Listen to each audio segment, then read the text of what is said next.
Et on prend tout de suite la direction de la banlieue de Tours, à Joué-les-Tours donc précisément, puisque c'est là-bas que tout à l'heure un policier a perdu le contrôle de sa fourgonnette et qu'il a fauché un groupe d'enfants. Bonsoir Benoît Petit, vous êtes un travail spécial sur place.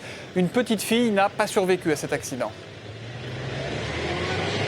Voilà, tout à fait, une fillette de 8 ans malheureusement qui n'a pas survécu à ses blessures et qui est donc décédée. Un drame qui crée ici évidemment beaucoup d'émotions. Vous voyez derrière moi, de nombreux habitants de la ville se sont rassemblés à l'endroit où s'est passé le drame pour amener, accrocher des fleurs sur le grillage tout près et saluer la mémoire de cette petite fille disparue. Je vous rappelle qu'il y a aussi à l'heure actuelle des blessés très graves sur la douzaine d'enfants qui ont été fauchés par le véhicule. 6 au moins sont ce soir toujours dans un état jugé très grave et pour deux enfants au moins. Eh bien aujourd'hui le pronostic vital est engagé, donc toujours beaucoup d'inquiétudes quant au bilan pour l'instant et donc un décès, cette fillette âgée de 8 ans.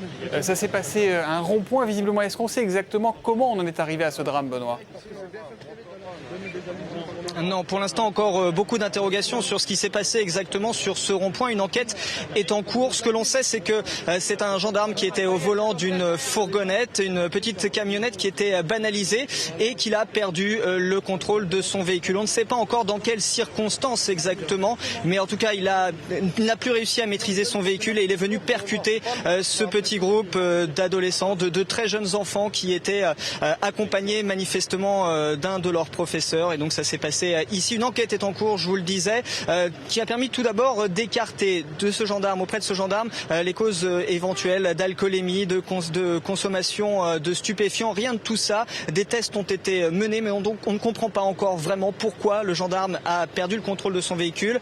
Il est toujours interrogé en ce moment même, placé en garde à vue pour essayer d'éclaircir les circonstances de ce drame. Merci Benoît Petit, en direct donc de Joué-les-Tours dans l'agglomération tourangelle avec Guillaume Auer.